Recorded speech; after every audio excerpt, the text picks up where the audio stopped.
बेटा मैं तो बस शुरुआत ही मैंने किया था, ठीक है, पता नहीं ये क्या हुआ था। चलो अब तो दिख रहा है। सुनो, इन्वर्जन मैं फिर से समझा देती हूं, ध्यान से सुनना बेटा। इन्वर्जन का मतलब इन्वर्टेड होता है। जैसे अगर आप कोई चीज देखते हो अगर कैमरा में ही या मिरर में, तो आप अगर अपना राइट हैंड उठाते हो बेटा, तो आपको लेफ्ट हैंड उठा हुआ दिखता है ना। आप ये जरा सलमान का देख लो, राइट हैंड उठाओगे तो लेफ्ट हैंड दिखता है। इसका मतलब मेरा जो इमेज है वो ऐसे हो गया, यानी इन्वर्टेड हो गया। आप कहेंगे इंग्लिश में इन्वर्टेड क्या होता है भाई, इंग्लिश में इन्वर्जन क्या होता है? ध्यान से सुनना। हम जानते हैं, हम टेंस पढ़ चुके हैं, तो हमें पता है। श्याम रुक जा बेटा, ये बहुत इंपॉर्टेंट चैप्टर है, देख लो अच्छे से। सब्जेक्ट के बाद वर्ब होता है ना। टेंस में क्या पढ़ते हो? सब्जेक्ट के बाद वर्ब। वर्ब भी कितने प्रकार के हो सकते हैं बेटा? अगर वर्ब में हेल्पिंग वर्ब भी हो तो हेल्पिंग वर्ब और मेन वर्ब, ठीक है। देखो जरा हर्ष का मैसेज नोट करो, हेल्पिंग वर्ब और मेन वर्ब।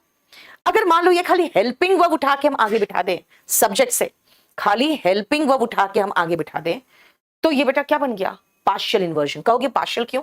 बेटा मेरे पास दो वर्ब्स थे, हेल्पिंग वर्ब भी मेन वर्ब भी, या मेरे पास मेन वर्ब जो मेन चीज है वो था उसको आगे नहीं ले गया, खाली हेल्पिंग वर्ब को आगे लेके गए, तो बेटा ये है पार्शियल इन्वर्जन। तो कहोगे फिर कंप्लीट इन्वर्जन क्या है? बेटा कंप्लीट इन्वर्जन में हेल्पिंग वर्ब के साथ साथ मेन वर्ब भी आ जाता है, राइट। हेल्पिंग वर्ब के साथ साथ मेन वर्ब भी आ जाता है। रंजन है बेटा, मेरा आपका सारा डाउट्स मेरे तक पहुंचता है, लेकिन डाउट तरीके का पूछो। सुनो, हेल्पिंग वर्ब के साथ साथ मेन वर्ब भी आगे चल गया, तो ये कहलाएगा कंप्लीट इन्वर्जन।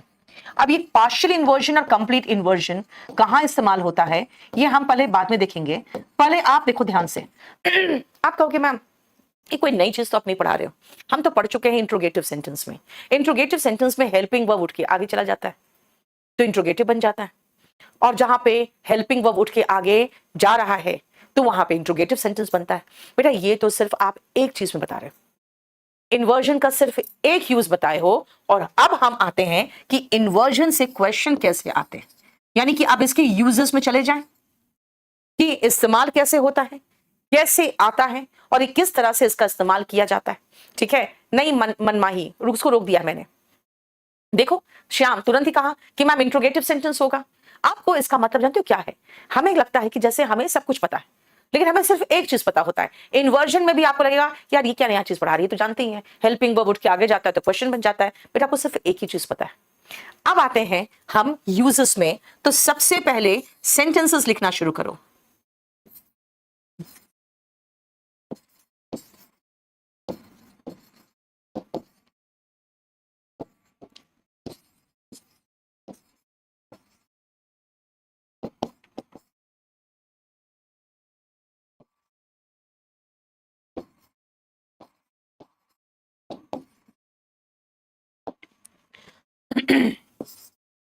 मैं आपको सेंटेंसेस में एक एक सेंटेंस में बेटा, यस इन्वर्जन का फर्स्ट क्लास है, एक एक सेंटेंस में आपको सब समझ में आता चला जाएगा। आप देखोगे कि एक एक सेंटेंस में मैं एक एक बात आपको सिखाते जाऊंगी।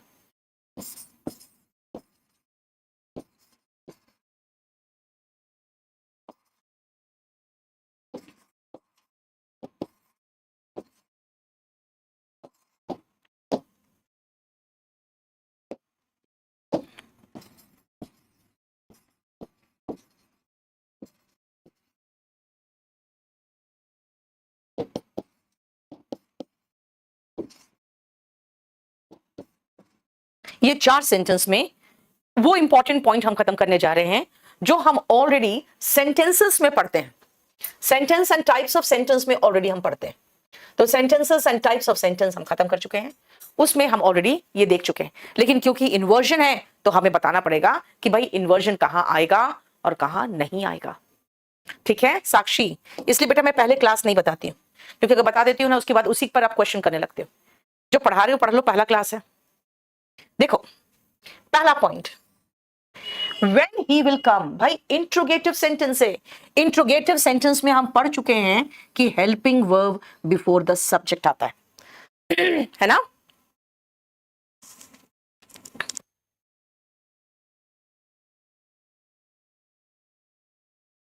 सुनो पहला पॉइंट क्या है, when will he come, इसका मतलब है इंटरोगेटिव सेंटेंस में इंट्रोगेटिव सेंटेंस है, यस इंट्रोगेटिव सेंटेंस है बेटा। इंट्रोगेटिव सेंटेंस में helping verb before the subject आता है। बोलोगे कौन सा नई चीज बता रहे हो, ये हम जानते हैं। और helping verb before the subject आता है, इसका मतलब है ये इन्वर्जन है ना, ठीक है। लेकिन अगर मैं कहूं I don't know when he will कम, तो देखो सब्जेक्ट के बाद विल आया है, क्यों? क्योंकि helping verb after the subject जाएगा। ये WH फैमिली यहां पे क्वेश्चन नहीं पूछ रहा है, यहां WH फैमिली क्वेश्चन नहीं पूछ रहा है, बल्कि ये जोड़ने का काम कर रहा है। ये भी मैं आपको बता चुकी हूं कि WH फैमिली अगर शुरुआत में आएगा तभी क्वेश्चन पूछेगा, वो भी जरूरी नहीं कि हमेशा पूछेगा। लेकिन अगर WH फैमिली शुरुआत में नहीं है, WH फैमिली शुरुआत में नहीं है, तो विल सब्जेक्ट के बाद जाएगा। आप कहोगे मैम ये क्वेश्चन मार्क है, सो कोई बात नहीं, ये क्वेश्चन तो है मे आई नो का आंसर।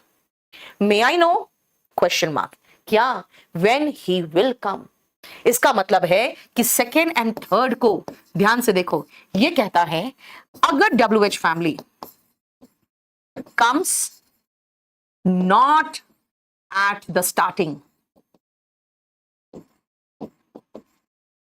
तब क्या करेंगे? ऐसे कंडीशन में सब्जेक्ट के बाद वर्ब आएगा, चाहे वो हेल्पिंग वर्ब हो या मेन वर्ब हो। इसका मतलब no inversion, no inversion. INV मतलब अब हो गया इन्वर्जन। बेटा वॉल्यूम 1 और क्लास नोट्स दोनों ले लोगे तब तो फिर कुछ लिखने की जरूरत नहीं पड़ेगी। अब देखो तीसरा हो गया। चौथा, how beautiful is the rain. बारिश हो रही है, मैं कह रही हूं कितनी सुंदर बारिश हो रही है। भाई मैं तुमसे क्वेश्चन नहीं पूछ रही हूं, मुझे इतना अच्छा लगा कि मैं एकदम एक्सक्लेम करके कह रही हूं कितना बढ़िया मौसम है, कितना बढ़िया मौसम है। आपसे क्वेश्चन नहीं पूछा। एक्सक्लेमेटरी सेंटेंस में बेटा इन्वर्जन नहीं आता, और ये भी ऑलरेडी हम टाइप्स ऑफ सेंटेंसेस में पढ़ चुके हैं कि एक्सक्लेमेटरी सेंटेंस अगर होगा तो वो इन्वर्जन में नहीं होता, नॉट इन इन्वर्जन। ये ऑलरेडी हम जानते हैं। क्यों? क्योंकि हम टाइप्स ऑफ सेंटेंसेस में पढ़ चुके हैं, और वहां हमने दो चीज और पढ़े थे कि इन्वर्जन में दो तरह के वाक्य होते हैं, एक ऑप्टेटिव होता है और इंट्रोगेटिव होता है ना। तो ऑप्टेटिव तो दिया ही नहीं मैंने, तो ऑप्टेटिव भी कर ले क्योंकि वो भी इन्वर्जन में होता है। देखो ये 4 सेंटेंसेस हो गए। अब आओ नेक्स्ट सेंटेंस नंबर 5।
हाँ ब्यूटीफुल द रेन इज तो होगा बेटा, मैंने तो किया ना, कर तो दिया बेटा। द रेन इज मैंने बताया आपको, ये तो आपको करवा चुके थे, है ना।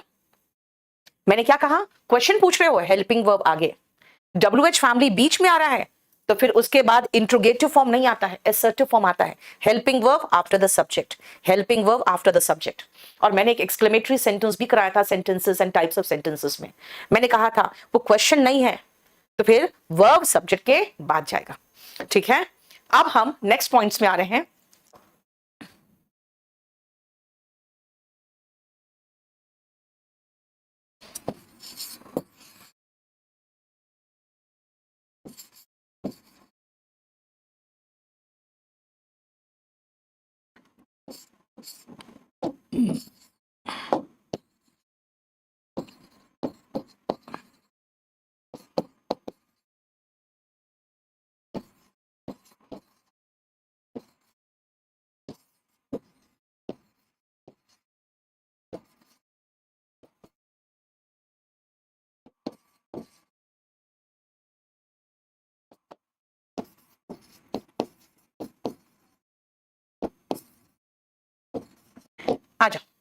अब हम 5 से लेकर 9 नंबर सेंटेंस तक देखेंगे और सबका मीनिंग देख लेंगे कि क्या है, और इसमें हम इन्वर्जन क्या मतलब बनता है, इन्वर्जन क्या है। 1 2 3 तो बता दिया सुजल।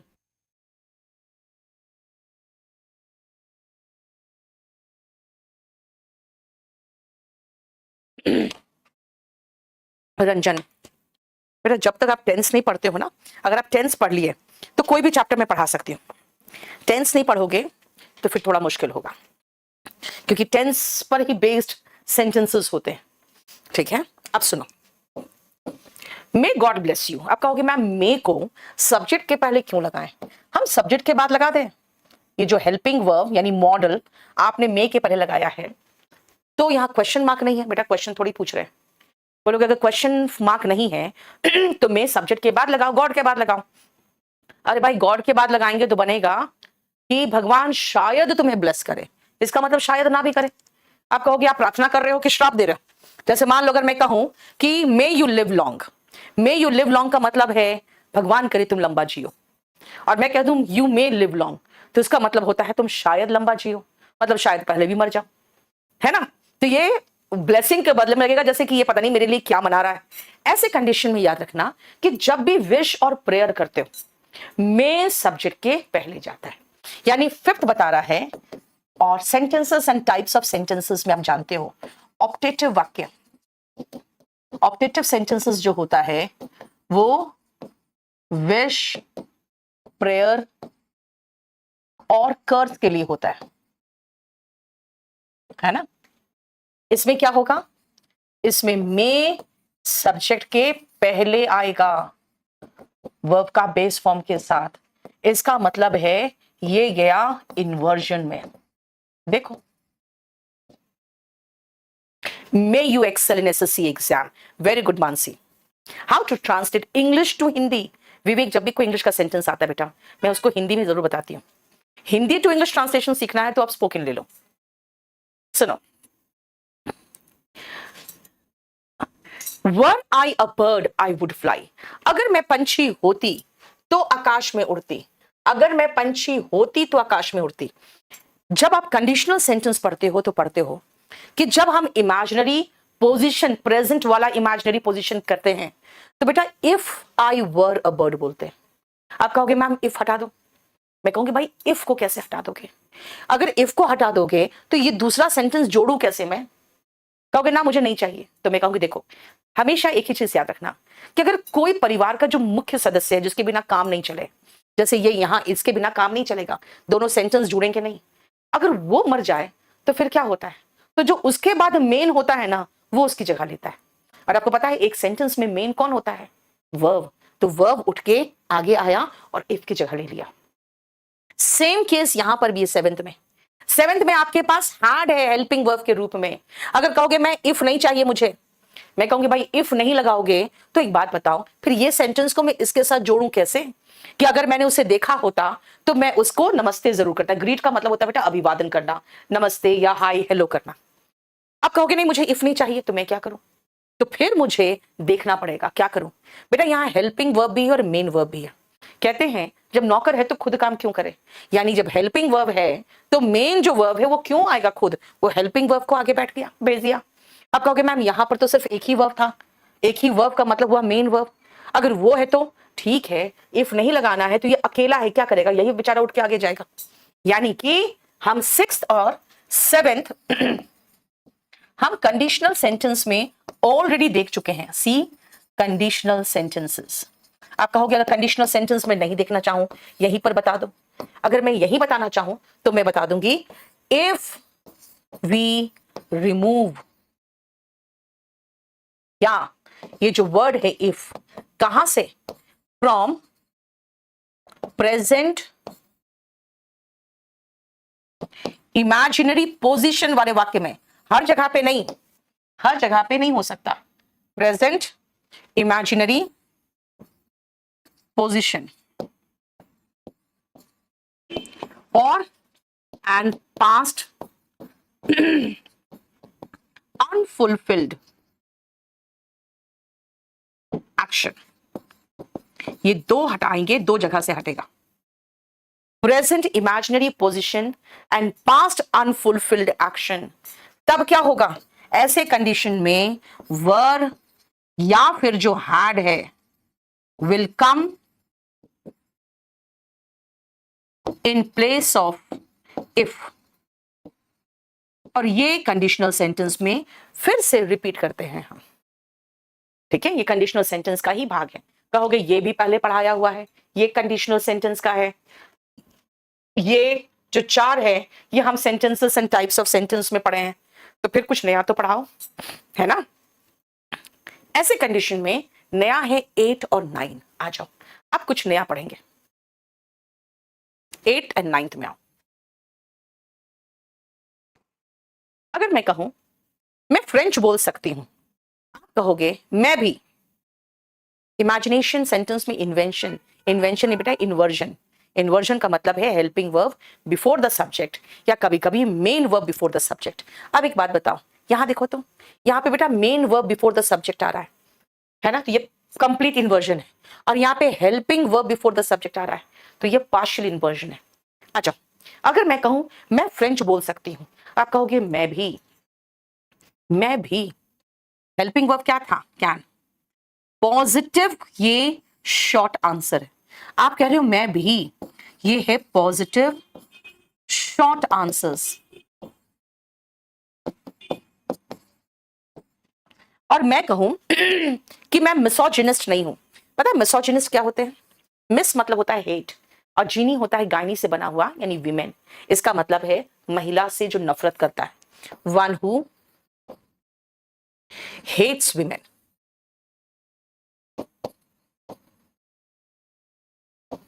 अगर मैं कहूं मैं मिसोजिनिस्ट नहीं हूं, आप कहोगे मैं भी नहीं। मैं भी नहीं, सुनो, मैं भी नहीं, नीदर एम आई, ये नेगेटिव शॉर्ट आंसर है। ये नेगेटिव शॉर्ट आंसर है।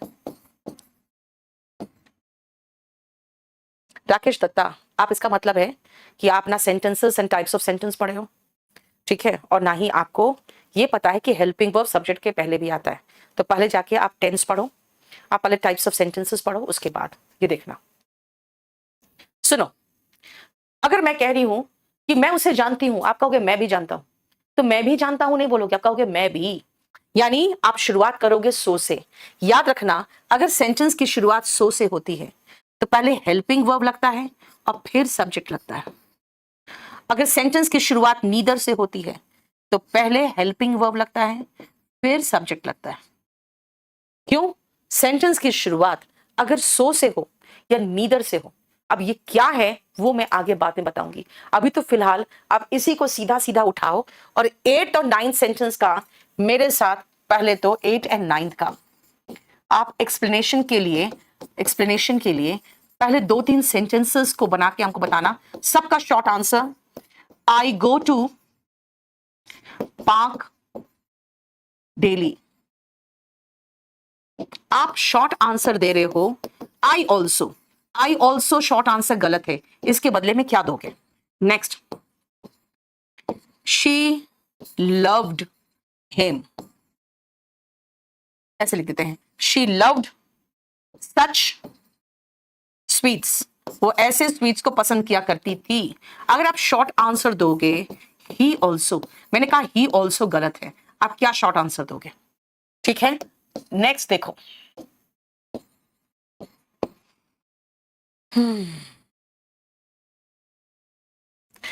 wheat is not native to India। आप शॉर्ट आंसर देना चाहते हो, बार्ली इज ऑल्सो नॉट, ये भी गलत है। आप इसको कैसे सही करोगे? बनाओ।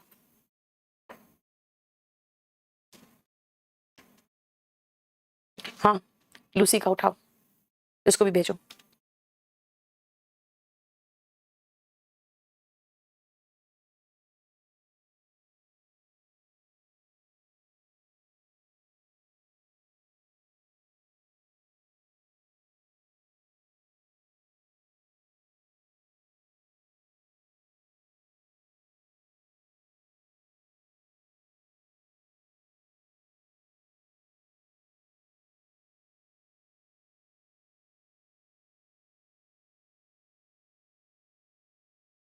जल्दी बताओ।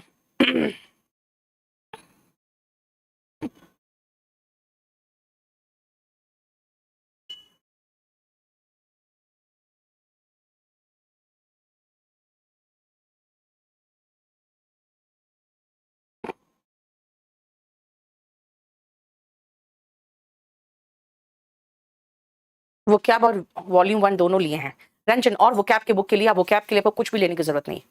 अब सुनो, मैंने कहा आपको कि भाई आई ऑल्सो गलत है। आई गो, पहले तो मुझे बताना गो क्या है। ये वर्ब का फर्स्ट फॉर्म है। मैंने कहा था मुझे शॉर्ट आंसर में मुझे हेल्पिंग वर्ब चाहिए। बेटा हेल्पिंग वर्ब जब V1 होता है तो हेल्पिंग वर्ब क्या होता है? I go, I do not go, do होता है। इसका बनेगा मैं जाती हूं, सो डू आई, क्योंकि पॉजिटिव शॉर्ट आंसर सो से शुरू होता है ना? क्या कहेंगे हम? पॉजिटिव शॉर्ट आंसर कैसे बनेगा? So plus helping verb plus subject. She loved, loved का मतलब होता है बेटा वर्ब का second form. I went, I did not go, did आना चाहिए, ये बनेगा सो डिड ही। तीसरा, wheat is not native to India, wheat originally India का पैदावार नहीं था। आप कहोगे बार्ली भी नहीं, तो ऐसे बनेगा। नेगेटिव शॉर्ट आंसर कैसे बनता है? नीदर, और नीदर इज बार्ली। यानी नेगेटिव शॉर्ट आंसर बनाना है, ये बनाना है तो बनेगा neither helping verb plus subject, ये बनेगा। देखो नेगेटिव शॉर्ट आंसर नीदर से, पॉजिटिव शॉर्ट आंसर सो से। लेकिन एक और तरीका जानते हो इसका, अगर मैं इन्वर्जन इस्तेमाल नहीं करूं ना, मैं कहूंगी बेटा इन्वर्जन नहीं इस्तेमाल करना चाहती हूं मैं, तो कहना, तो ऐसे लिखिए barley isn't either, barley isn't either. अगर आप शॉर्ट आंसर इस्तेमाल नहीं करना चाहो तो, अदरवाइज पॉजिटिव है तो सो से शुरू करो, नेगेटिव है तो नीदर से शुरू करो, बस बस इतना, ठीक है?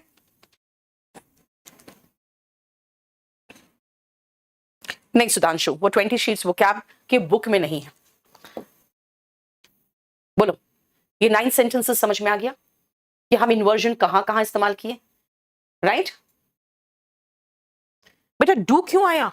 अब एक बात बताओ, क्वेश्चन टैग जब पढ़ते हो, ठीक है ना, क्वेश्चन टैग, तो क्वेश्चन टैग में भी ये चीज बताती हूं मैं, और टेंस में भी यही चीज बताती हूं। I go, I do not go, I went, I did not go, ठीक है? ईदर और नीदर अभी क्यों बताऊं तृप्ति, रुक जाओ अभी। बार्ली में डबल नेगेटिव हो गया, बार्ली इजंट ईदर। एक सेकेंड, नहीं, नीदर इज बार्ली। बेटा ये इज का निकाल के इजंट कर दिया ना, नीदर का नॉट निकाल के मैंने इजंट कर दिया, तो नीदर से जब नॉट निकल गया तो ईदर बच गया। मतलब ये एक और तरीका है कि अगर आप इन्वर्जन इस्तेमाल नहीं करना चाहो, यानी शुरुआत में ही सब्जेक्ट लगाना चाहो, अगर मान लो, तब ये स्ट्रक्चर होगा, और अगर इन्वर्जन लगाना है तो नीदर इज बार्ली, ठीक है? हमने 9 सेंटेंसेस किए थे। अब हम आते हैं, देखो हमने कितने सेंटेंस किए? 9। अब हम करते हैं 10th नंबर सेंटेंस।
अब आओ बेटा, ये सारे सेंटेंसेस सही है, इसमें कोई सेंटेंस गलत नहीं है।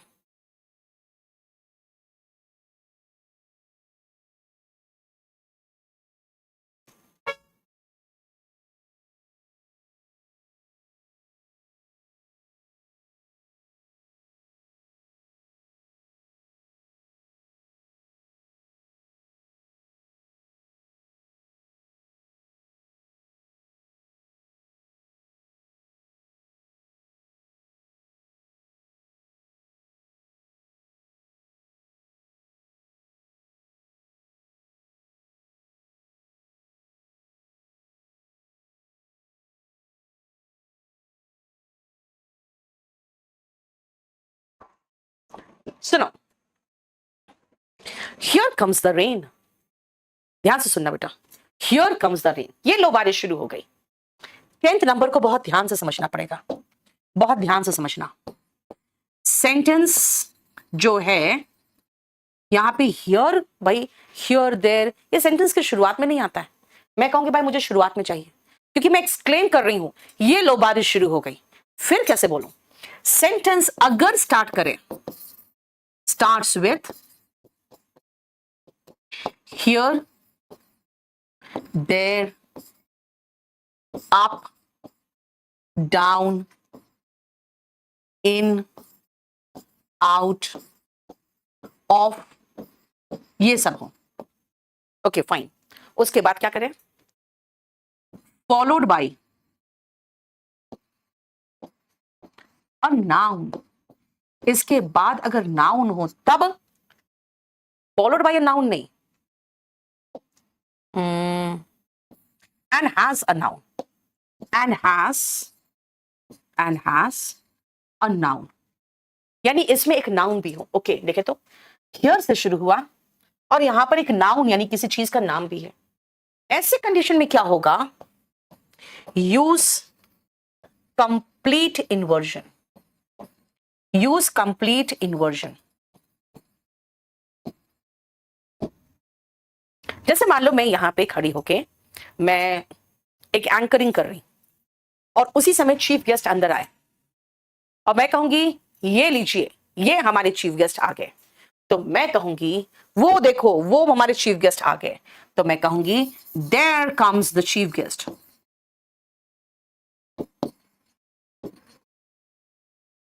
अगर मैं कहूंगी ये लो हमारे चीफ गेस्ट आ गए, तो मैं कहूंगी here comes our chief guest. देखो,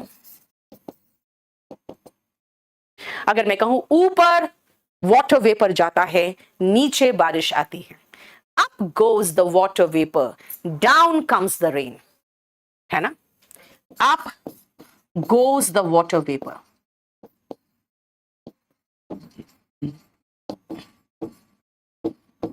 यानी पूरा पूरा इन्वर्जन है। आप कहोगे पूरा इन्वर्जन का मतलब? बेटा मेन वर्ब उठ के आ गया, मेन वर्ब उठ के आया, ये डू डस के चक्कर में नहीं पड़ रहा है, ये पूरा पूरा मेन वर्ब को उठा लिया। देखो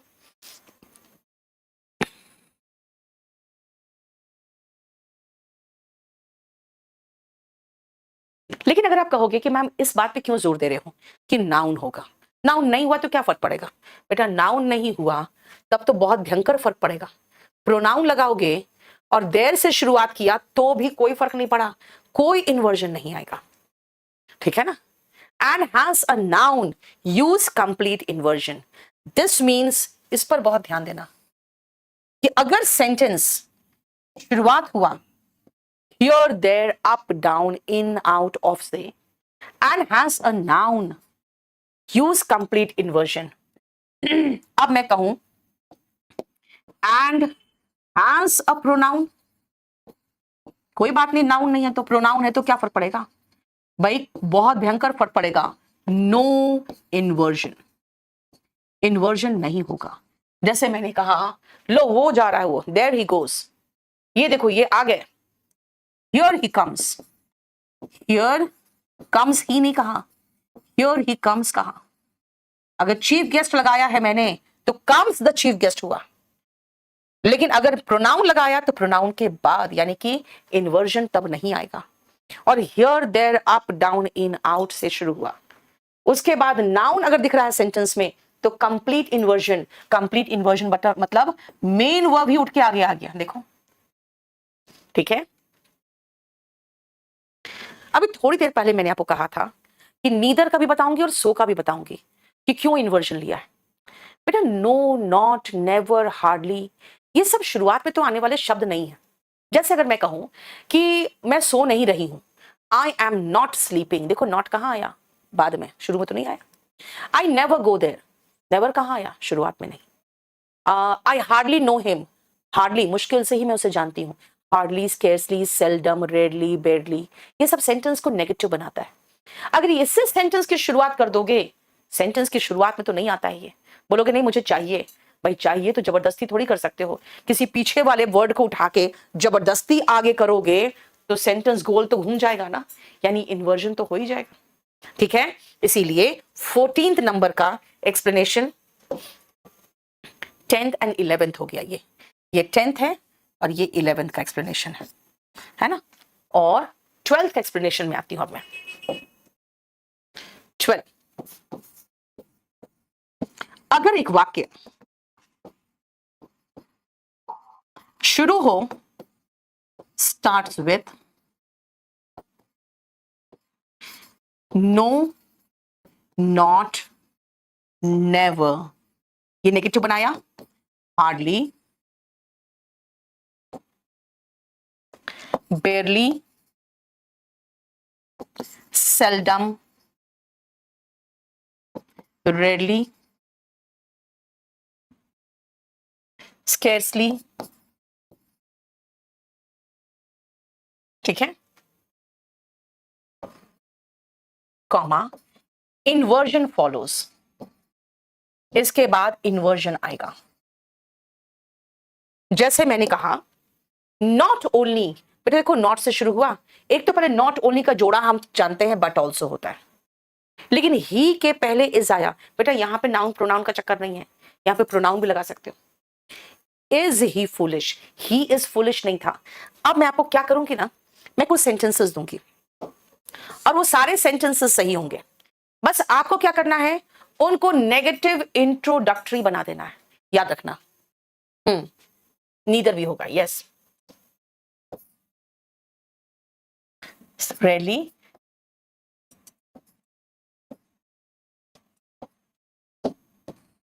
नीदर नॉर, ठीक है ना, नीदर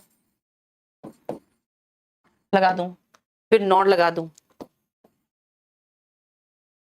राइट। देखो हेडिंग पहले समझो मैं क्या बोलना चाह रही हूं। मैं कह रही हूं सेंटेंस जो दे रही हूं मैं गलत नहीं होगा। एग्जाम्पल, पहले आप हेडिंग लिखो कि make the sentences, make the given sentences negative introductory, यानी कि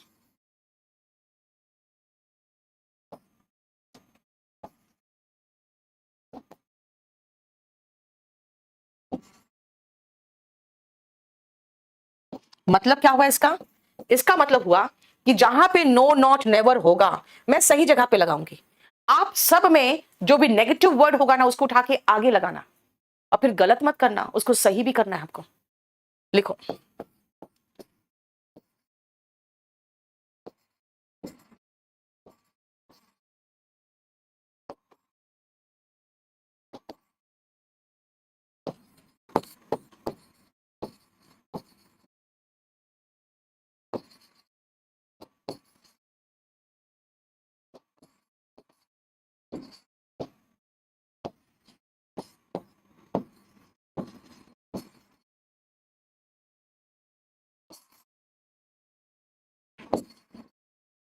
इन तीनों को इस हेडिंग के अकॉर्डिंग चेंज करके दिखाओ तो।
देखो, I have never been to the US. ध्यान से देखो बेटा इसको, I have never been to the US बिल्कुल सही सेंटेंस है। इसको अगर बनाना है आपको नेगेटिव इंट्रोडक्टरी, तो नेवर को उठा के आगे बिठाओगे। अगर नेवर को उठा के आगे बिठा दिए तो बेटा helping verb before the subject चला जाएगा। Never have I been to the US, never have I been to the US. देखो नेक्स्ट आप, आई सेल्डम ईट। बेटा यहां पे ईट है वर्ब का फर्स्ट फॉर्म, हमें पता है वर्ब का फर्स्ट फॉर्म होता है तो डू लगता है ना। अब अगर मैं सेल्डम से शुरुआत कर दूं तो बनेगा seldom do I eat junk food. और यहां पे पार्शियल इन्वर्जन फॉलो हो रहा है, ये ध्यान रखना। नेक्स्ट आओ, शी हार्डली न्यू एनीवन। बेटा न्यू मतलब वर्ब का सेकंड फॉर्म। जब भी वर्ब का सेकंड फॉर्म आता है हमें पता होता है हेल्पिंग वर्ब पहले जाता है। हेल्पिंग वर्ब कौन है न्यू के केस में? Did. Hardly did I know anyone, hardly did I know anyone. ये देखो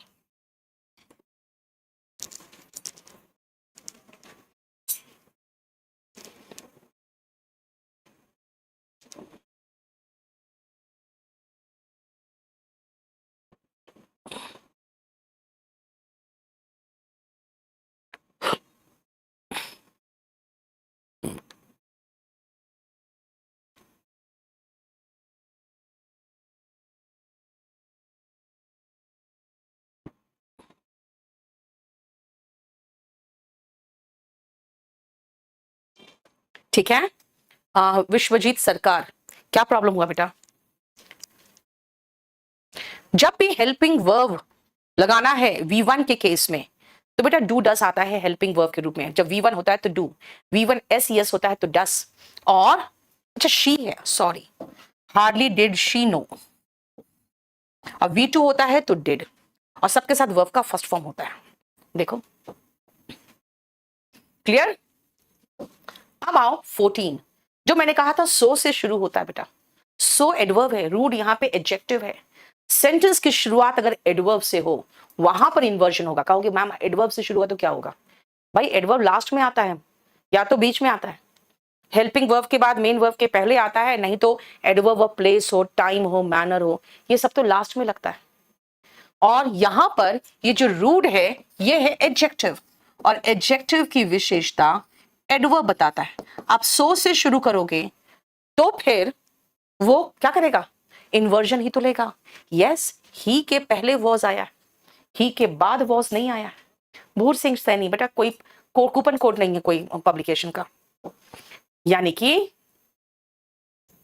13 का।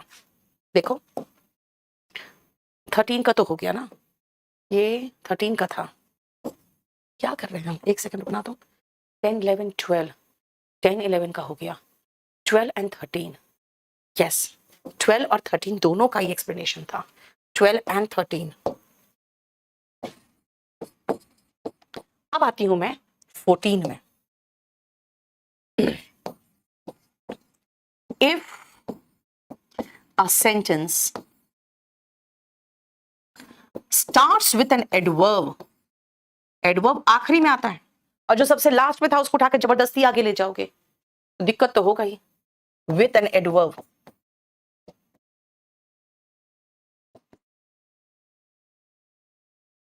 it is in inversion।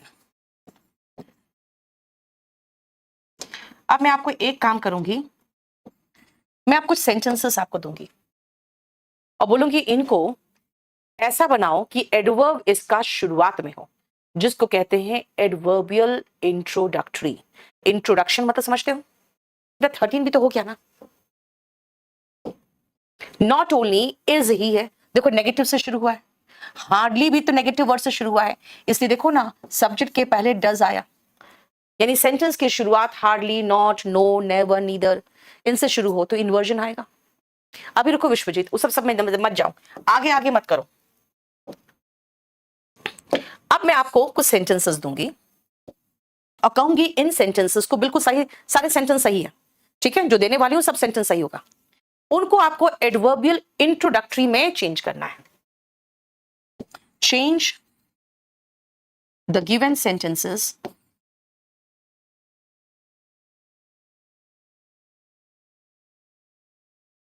into adverbial introductory.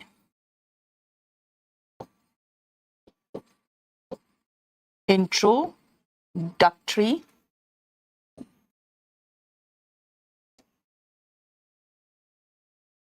sentences.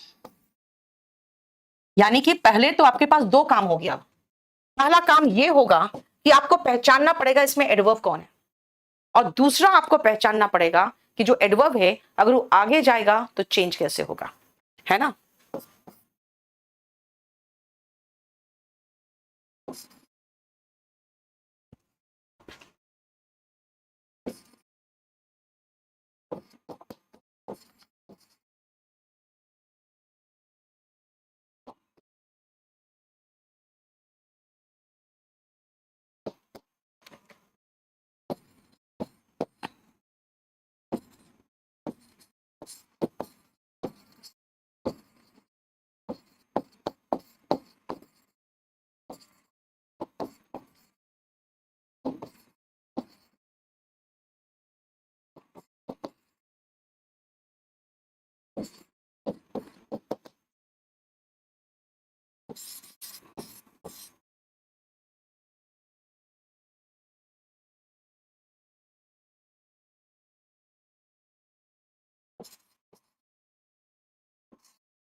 चलो, with the help of inversion, बेटा एम्फसाइज से तो कर रहे हैं। जब मैं किसी वर्ड पर जोर देना चाहती हूं तो उसी को उठा के आगे बना दे रही हूं, यानी मर्सिलेसली पर जोर देना चाह रही हूं, मर्सिलेसली वर्ड पर एम्फसाइज करना चाह रही हूं। कई बार ऐसे भी पूछ सकता है एम्फसाइज द वर्ड मर्सिलेसली, मर्सिलेसली को एम्फसाइज करना तो उसी को आगे लगाना पड़ेगा।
हो गया?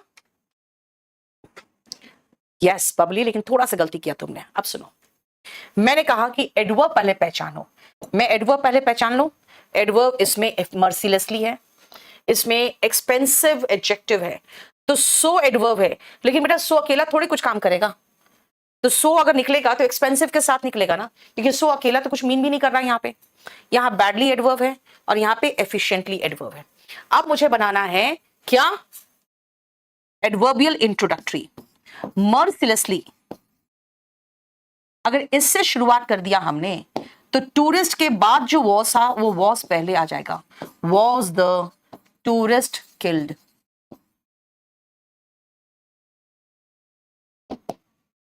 ठीक है। इट वॉज सो एक्सपेंसिव, सो अकेला कुछ नहीं कर सकता, इसलिए एक्सपेंसिव के साथ आएगा। सो एक्सपेंसिव इट वॉज है, तो अब वॉज इट कर दे।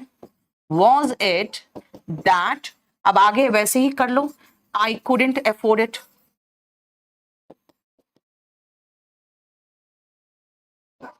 ठीक है। Next, he sang badly. Badly adverb है। बैडली अगर हम आगे लगाएंगे तो sang मतलब वर्ब का सेकेंड फॉर्म है। जब सेकेंड फॉर्म होता है तो हमें पता होता है डिड चाहिए, है ना? तो होगा badly did he sing.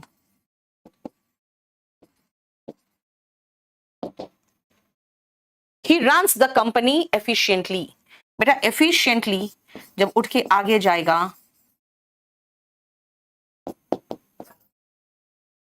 He runs, ये V1SES है। V1SES जहां दिखता है हमें डज याद आना चाहिए। बेटा हेल्पिंग वर्ब उठ के आगे जाता है ना? तो efficiently does he run the company. पहले तो आप लोग इतना प्रैक्टिस करके आओ, क्योंकि मुझे दिख रहा है प्रीति आप भी गलत लिखे हो।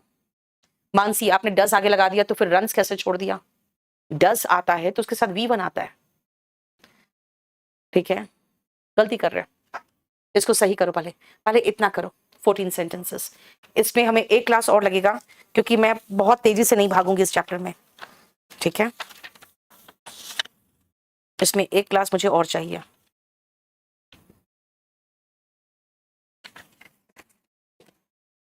पैसिव वॉइस और इन्वर्जन दोनों अलग चीज है बेटा। ठीक है, इतना ही रहने तो आज, नेक्स्ट क्लास में इससे आगे बढ़ेंगे। पहले इतना प्रैक्टिस करो, ये थोड़ा आपके लिए नया चैप्टर हो गया है। Bye bye. अब हमारी